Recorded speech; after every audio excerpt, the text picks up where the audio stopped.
అధిక బరువు అనేక సమస్యలకు కారణం. సాహితీ యోగా ఆన్లైన్ క్లాసులో జాయిన్ అవ్వండి. మంచు ఇంట రచ్చ రోజు రోజుకి పెరుగుతుందని చెప్పుకోవచ్చు. ఏదో ఒక రకంగా వార్తల్లో ఇద్దరు అన్నతమ్ములకు సంబంధించిన ఇష్యూ బయటకు వస్తూనే ఉంది. రీసెంట్ గా కనుక మనం చూస్తే ఎక్స్ వేదికగా ఒకరినొకరు ఇండైరెక్ట్ గా దూషించుకుంటూ మనకు కనిపిస్తున్నారు. సింహం అవ్వాలని ప్రతి కుక్కకి ఉంటుంది, కానీ వీధిలో మురగటానికి అడవిలో గర్జించడానికి ఉన్న తేడా కనీసం వచ్చే జన్మలో అయినా తెలుసుకుంటావన్న ఆశ.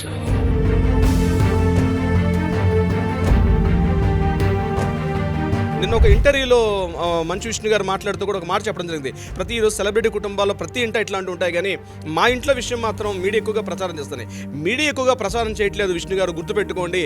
మీరు మీడియాకి ఛాన్స్ ఇస్తున్నారు.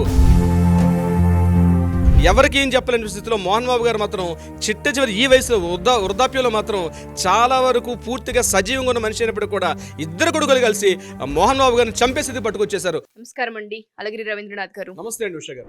మంచు ఇంట రచ్చ రోజు రోజుకి పెరుగుతుందని చెప్పుకోవచ్చు. ఏదో ఒక రకంగా వార్తల్లో ఇద్దరు అన్నతమ్ములకు సంబంధించిన ఇష్యూ బయటకు వస్తూనే ఉంది. రీసెంట్ గా కనుక మనం చూస్తే పోలీస్ స్టేషన్ లో ఫిర్యాదులు, ఇంటిపై దాడులు, ఆ తర్వాత కనుక మనం చూసుకుంటే ఎక్స్ వేదికగా ఒకరినొకరు ఇండైరెక్ట్ గా దూషించుకుంటూ మనకు కనిపిస్తున్నారు. దీనికి సంబంధించిన వార్తలు అసలు ఏ విధంగా మనం చూడాల్సిన అవసరం ఉంది అంటారు, అండ్ దీనికి సంబంధించి ఏ విధంగా పరిష్కారం దొరికే అవకాశం ఉంటుంది అంటారు? క్రమశిక్షణ మా ఇంటి పేరు, పరువు మా ఇంటి హక్కు అని చెప్పే మంచు ఫ్యామిలీలో ఒక డైలీ సీరియల్ మాదిరిగా ప్రతిరోజు రోజుకు ఒక ఎపిసోడ్, ఎప్పుడు డైలీ సీరియల్స్లో వచ్చినటువంటి ఓ శాంతి నివాసం లేకపోతే ఋతురాగాలు ఇట్లాంటి సీరియల్స్ మనకి మంచు నివాసం అని పేరు పెట్టుకోవచ్చు బహుశా. ఎందుకంటే ఒక క్రమశిక్షణ, ఒక మంచి ఉన్నత వ్యక్తిత్వం, బాటమ్ టు టాప్ వరకు ఒక మంచి స్టార్ ఇమేజ్గా ఎదిగినటువంటి మంచు మోహన్ బాబు గారి కుటుంబం గురించి ఇలా మనం సోషల్ మీడియా వేదికగా మాట్లాడుకోవడం కొంత బాధాకరమైనప్పుడు కూడా మాట్లాడుకొని తప్పని పరిస్థితి వాళ్ళ కుటుంబ వ్యక్తులు మనం క్రియేట్ చేస్తున్నారు కాబట్టి మాట్లాడుకోవాల్సిన పరిస్థితి వస్తుంది. అంటే ఇంటిలో ఉన్నటువంటి వ్యవహారాలు కాస్త వీధిలోకి వచ్చి వీధిని మొదలుకొని పోలీస్ స్టేషన్లో ఒకరి మీద ఒకరు ఫిర్యాదులు చేసుకోవడం.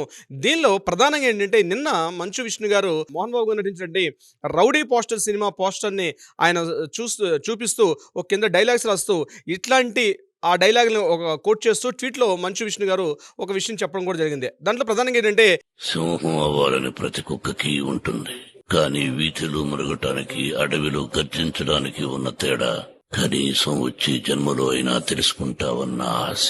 బహుశా నీకు వచ్చే జన్మలో ఈ రకంగా ఒక బుద్ధి రావాలని కోరుకుంటున్నా అని చెప్పి మంచు విష్ణు గారు ట్వీట్ చేయడం, దానికి కౌంటర్ పాయింట్ చేస్తూ ఇమ్మీడియట్గా మంచు మనోజ్ గారు దానికి కౌంటర్ పాయింట్ చేస్తూ ముఖ్యంగా కృష్ణరాజు గారు యాక్ట్ చేసినటువంటి భక్త కన్నప్ప సినిమాలో ఉన్నటువంటి ఆ పోస్టర్ పొజిషన్స్ని ఆయన చేస్తూ సింహాలా మనిషి బతకాలి, నీకు వచ్చే జన్మలాగా అవసరం లేదురా పోరా కుక్క అని చెప్తూ నీకు ఈ జన్మలోనే నీకు సరైన విధంగా నీకు బుద్ధి వస్తే బాగుంటుందని చెప్పి తమ్ముడు దాన్ని ట్వీట్ చేయడం. ఇది ఎలా ఉందంటే ఉష గారు, ఎప్పుడో మహాభారతం కథలు చెప్పుకుంటాం మనం. ధృతరాష్ట్రుడి పాత్ర పోషిస్తున్నాడు ఇక్కడ మోహన్ బాబు గారు. అంటే కళ్ళు మూసుకుపోయిన వ్యక్తిలా ప్రవర్తిస్తున్నారు. ఇద్దరు అన్నదమ్ముల మధ్య అంటే సవతి తల్లుల యొక్క పోరిది 100%. బయటికి ఆయన మా కుటుంబం ఎంత మాట్లాడుకున్నప్పుడు కూడా ఇది ఆస్తి తగాదాలు. మహాభారత యుద్ధంలో ఎలా అయితే అన్నదమ్ముల మధ్య గొడవలు ఏ రకంగా జరిగాయో, అయితే ఇది ఇక్కడ నేను ఎవరిని దుర్యోధనుడని ధర్మరాజుని చెప్పడం, నేను వాళ్ళతో పోల్చేంత పరిస్థితి నాది కాదు, కానీ ఇంచుమించుగా ధృతరాష్ట్రులా కళ్ళు మూసుకుపోయినారు. ఇక్కడ ఒక పుత్రప్రేమ ఎక్కువైంది, మంచు విష్ణు మీదే పూర్తిగా పుత్రప్రేమ చూపిస్తున్నారని చెప్పి సోషల్ మీడియా వేదికగా చాలామంది నెటిజన్స్ కూడా కామెంట్ చేస్తున్నారు. మంచు మనీకి సరైన న్యాయం జరగట్లేదు, ఇక్కడ పాండవుల మాదిరిగా పూర్తిగా మంచు అనేది ఏకాకిని చేసేసారని చెప్పి. ఇక్కడ మంచు లక్ష్మి గారి పాత్ర ఆమె ఎటువైపు ఉండాలో తెలియనటువంటి ఆవిడ ఒక ప్రేక్షక పాత్ర. ఈ కుటుంబం అన్నది క్రమశిక్షణ అని రోజు మొత్తుకొని మాట్లాడే మోహన్ బాబు గారు ఇంట ఇట్లాంటివి జరగడం అన్నది మాత్రం చాలా బాధాకరమైన విషయాలు. రోజుకొక కేసు, వీళ్ళందరూ కలిసి రీసెంట్గా గగన్పాడులో కేసులు పెట్టుకోవడం, దాని మీద ఒకరు అటాక్ చేసుకోవడం, ఆ ఇంటి మీదకి మంచు మనోజ్ గారు దాడి చేయడం, ఆ దాడి జరిగిన తర్వాత మంచు విష్ణు గారు మంచు మనోజ్ ఉన్న సమయంలో ఆ జనరేటర్లో అదే చక్కెర పోసారని చెప్పి అదొక కాంట్రవర్షియల్.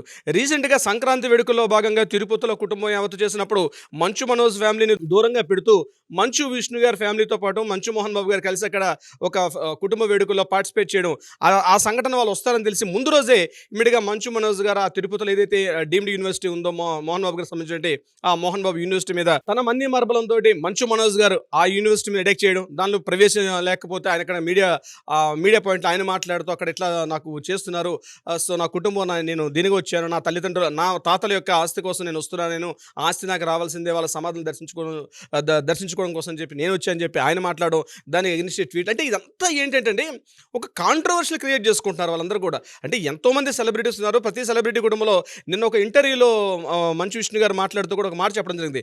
ప్రతి ఈరోజు సెలబ్రిటీ కుటుంబాల్లో ప్రతి ఇంట ఇట్లాంటివి ఉంటాయి, కానీ మా ఇంట్లో విషయం మాత్రం మీడియా ఎక్కువగా ప్రచారం చేస్తున్నాయి. మీడియా ఎక్కువగా ప్రచారం చేయట్లేదు విష్ణు గారు, గుర్తుపెట్టుకోండి. మీరు మీడియాకి ఛాన్స్ ఇస్తున్నారు, మీరే బయట కంప్లీట్గా దాన్ని ఏమంటారంటే మీ విషయాన్ని బయట పెట్టుకుంటున్నారు. మీడియా డెఫినెట్గా చూస్తారు ఆ విషయాన్ని, ఎందుకంటే మీరు ఒక సెలబ్రిటీ కాబట్టి మీ ఇంట ఏం జరుగుతున్నా తొంగి చూడడం అన్నది కామన్, అది సోషల్ మీడియా చేసే పనిది. కానీ అవకాశాన్ని మీరే కల్పించి మీడియా వాళ్ళు ఖచ్చితంగా మా ఇంటి మీద చూస్తున్నారు. మిగిలిన సెలబ్రిటీస్ చాలా కుటుంబాలు ఉన్నాయి. అయితే ఇంకొక కీలక వ్యాఖ్యలు కూడా చేయడం జరిగింది మంచు విష్ణు గారు. ఇంటర్వ్యూలో ప్రధానంగా ఆ ఇంటర్వ్యూ వేసినటువంటి ప్రశ్నకు సమాధానం చెప్తూ మంచు విష్ణు గారు కొన్ని కీలక వ్యాఖ్యలు చేశారు మంచు మనోజ్ గారికి సంబంధించి. ప్రధానంగా ఆయన అడిగింది ఏంటంటే, ఆ ఇంటర్వ్యూ సూటిగా ఒక ప్రశ్న వేశారు. మీరు ఇన్ని 100 కోట్లు పెట్టి సినిమా తీయడానికి మీ నాన్నగారు మిమ్మల్ని ప్రోత్సహిస్తున్నారు, కానీ ఒక 20 నుంచి 30 కోట్ల రూపాయలు అడుగుతున్న మంచు మనోజ్కి మాత్రం ఎందుకు ఎంకరేజ్ చేయట్లే అని చెప్పి సూటిగా ఒక ప్రశ్న వేస్తే దానికైనా కాస్త ఇబ్బంది పడుతూ ఒక సమాధానం చెప్పారు మంచు విష్ణు గారు. అంటే నేను యాక్చువల్గా ఇన్ని కోట్ల రూపాయలు నా ఫ్యామిలీ సపోర్ట్ చేయట్లేదు, నేను చాలా బ్యాంక్స్ నుంచి నేను లోన్లు తీసుకొని అప్పులు తీసుకొని కడుతున్నాను. రేపు కమింగ్ ఏప్రిల్లో రిలీజ్ అవుతున్న సినిమా కానీ తేడా వస్తే నేను బహుశా రోడ్డున పడే పరిస్థితి కూడా నాకు వచ్చే అవకాశం ఉంటుంది. దీనికోసం నేను టోటల్గా ఛాలెంజ్గా తీసుకొని చేస్తున్నాను ఒక ప్రశ్న వేశారు. అగైన్ మరొక ప్రశ్నకు సమాధానం చెప్తూ కూడా, మంచు మనోజ్ గారు రెండో వివాహం చేసుకున్న తర్వాత మీ ఫ్యామిలీ కుటుంబంలో ఇటువంటి సమస్యలు వస్తున్నాయని చాలామంది అనుకుంటున్నారు. దానికి మీరు సమాధానం చెప్పమని అడిగినప్పుడు ఆయన ఒక మాట చెప్పడం జరిగింది. అంటే కొంతవరకు మీరు అడిగిన మాట సమాధానం కరెక్ట్, మీరు అడిగిన వేసిన ప్రశ్న సమాధానం కరెక్టే, కానీ మంచు మనోజ్ యొక్క బిహేవియర్లో కొన్ని మార్పులు వచ్చాయి, అది మా ఇంటి సొంత విషయం కాబట్టి నేను దాని గురించి అంతగానో ఎక్కువ మాట్లాడను అని చెప్తే ఆయన ఒక మాట అన్నది ఏంటంటే, ఇది కొంతవరకు నిజమే ఈ విషయం అని చెప్తూ మంచు విష్ణు గారు ఆ ఇంటర్వ్యూలో కూడా మాట్లాడడం జరిగింది. అంటే బహుశా మంచు మనోజ్ గారు సెకండ్ మ్యారేజ్ అంటే చేసుకున్న తర్వాత, ఆ మ్యారేజ్ తర్వాత వచ్చినటువంటి పరిణామాలు ఆ ఇంటి కుటుంబంలో ముఖ్యంగా ఆస్తులకు సంబంధించి, ఆస్తుల్లో కూడా ప్రధానంగా ఏదైతే మోహన్ బాబు యూనివర్సిటీ ఉన్నటువంటి తిరుపతి యూనివర్సిటీలో మంచు మనోజ్ గారికి అక్కడ ప్రాధాన్యత లేకుండా కంప్లీట్గా మంచు విష్ణు గారి కంప్లీట్గా ఆ యొక్క బోర్డ్ ఆఫ్ డైరెక్టర్స్లో కానీ, ప్రాపర్టీస్లో కానీ, అడ్మిషన్స్లో కానీ, అంటే ప్రతి విషయంలో కూడా మంచు మనోజ్ గారిని దూరంగా నెట్టివేయడం. అట్ ద సేమ్ టైం గతంలో ఒకసారి 2023లో జరిగిన సంఘటనకు సంబంధించి అక్కడ అడ్మిషన్స్లో కాస్త లోపభూయిష్ట విధానం ఉన్నాయని చెప్తూ అడ్మిషన్స్లో కాస్త ఎక్కువగా అమౌంట్ తీసుకుంటున్నారని చెప్పి కొంతమంది విద్యార్థులు అక్కడ ధర్నాలు రాస్తారోకలు చేసినప్పుడు అప్పుడు కూడా ఇదే ట్విట్టర్ వేదికగా కొన్ని కామెంట్స్ కూడా చేశారు.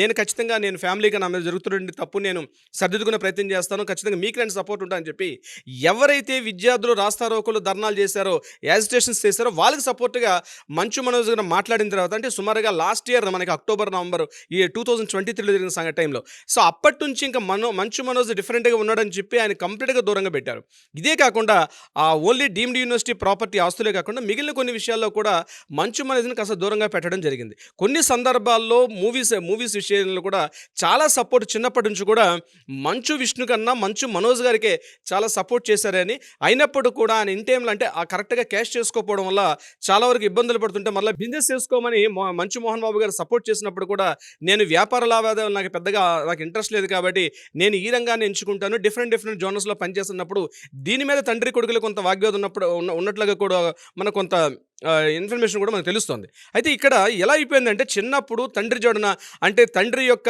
అడుగుజోడలో కొంత నడిచినప్పుడు కూడా ప్రతి ఇంట ఉన్న విషయమే, మ్యారేజెస్ అయిన తర్వాత కొన్ని రకాల భేదాభిప్రాయాలు రావడం సహజం. ఆ భేదాభిప్రాయాలు ఆ కుటుంబంలో కాకుండా వీధి దాటి వీధి నుంచి కాస్త పోలీస్ స్టేషన్ల మీదకి వెళ్ళి ఒకరి మీద ఒకరు కేసులు పెట్టుకున్న తర్వాత అప్పుడు కంప్లీట్గా మార్కెట్ మీడియా కూడా మాట్లాడుకుంటారు దీనికి సంబంధించి. అయితే ఇక్కడ చాలా మంది నెటిజన్స్ కింద కామెంట్ చేస్తున్న మనం ఆ కామెంట్స్ చూసినట్లయితే మంచు మనోజ్ విషయంలో చాలా వరకు సపోర్ట్ తక్కువ అని చెప్పి పేరెంట్స్ నుంచి మంచు విష్ణుకి మాత్రం చాలా సపోర్ట్ చేశారు. అంటే దీనికి కారణాలు ఏంటంటే వాళ్ళ సిస్టర్స్, అంటే వాళ్ళ మదర్స్ డిఫరెన్స్, ఆస్తులు, ప్రాపర్టీ, అంటే తెలియనట్టు మీడియా ప్రపంచానికి తెలియనటువంటి కొన్ని ప్రాపర్టీస్ ఇష్యూ. నాట్ ఓన్లీ ఇక్కడ మోహన్ బాబు అంటే మంచు విష్ణు గారికి ఒక హైదరాబాద్ ఒకటే కాకుండా కొన్ని రాష్ట్రాల్లో కూడా ఆయనకి చాలా వరకు ఈ వ్యాపార లావాదేవీలు ఉన్నాయి. దాంట్లో ఇప్పుడు లేటుగా మేలుకున్నటువంటి మంచు మనోజ్ నాకు వాటిలో భాగస్వామ్యం కావాలని చెప్పి అడుగుతున్నట్టుగా తెలుస్తుంది. అయితే దీనికి మీడియా మీద ఆయనతో మాట్లాడినప్పుడు ఆయన మాట చెప్పారు, నేను నా ప్రాపర్టీస్ విషయంలో కానీ ఏమీ చేయట్లేదు, ఏదైతే మోహన్ బాబు గారు యూనివర్సిటీ ఉందో డీమ్డ్ యూనివర్సిటీ, ఆ యూనివర్సిటీలో జరుగుతున్న అవకతవకల మీద నేను మాట్లాడుతున్నాను, ఎందుకంటే అది మా ఫ్యామిలీ మీద ఇంపాక్ట్ చూపిస్తుంది కాబట్టి నేను ఆ విషయం మీద మాట్లాడుతున్నానని చెప్పి చాలా సందర్భాల్లో మాట్లాడడం జరిగింది. ఏదేమైనప్పుడు కూడా ఏదైతే ఇంట్లోంచి బయట నుంచి పోలీస్ స్టేషన్కి ఎక్కి ఈరోజు ట్వీట్ వేదికగా ఒకరి మీద ఒకరు దాడులు చేసుకొని నెటిజన్స్ అయితే అసహించుకుంటున్నారు. ఒక విషయం చెప్పాలంటే ఇది అవసరమా ఈ టాపిక్లు మనకి? వీళ్ళ ఇంటి గొడవలు మాకు ఎందుకని చెప్పి కూడా కొంతమంది నెటిజన్స్ అసహించుకునే స్టేజ్కి వచ్చేసారు. నిన్న మోహన్ బాబు గారు కూడా సంక్రాంతి వేడుకల సందర్భంగా తన యావత్ కుటుంబంతో మాట్లాడుతూ మోహన్ బాబు గారు కంప్లీట్గా full on load, full drink చేసి కళ్ళు తెరలేని పరిస్థితిలో, మాటలు తడబడుతూ మాట్లాడలేని పరిస్థితిలో, ఆ పొద్దున పూట ఆయన మాట్లాడుతున్న మాటలు అసలు ఆ ఫ్యామిలీలో ఏమవుతుంది మొత్తంగా ఆయన బాడీని చూస్తే అర్థమవుతుంది. చాలా చితికిపోయి మోహన్ బాబు గారు ఎవరికి చెప్పలేని స్థితిలో, ఎటు పాలుపోని స్థితిలో, ఎవరికి ఏం చెప్పలేని స్థితిలో మోహన్ బాబు గారు మాత్రం చిట్ట చివరి ఈ వయసులో వృద్ధాప్యంలో మాత్రం చాలా వరకు పూర్తిగా సజీవంగా ఉన్న మనిషి అయినప్పుడు కూడా ఇద్దరు కొడుకులు కలిసి మోహన్ బాబు గారిని చంపే స్థితికి పట్టుకొచ్చేశారు ఉష గారు.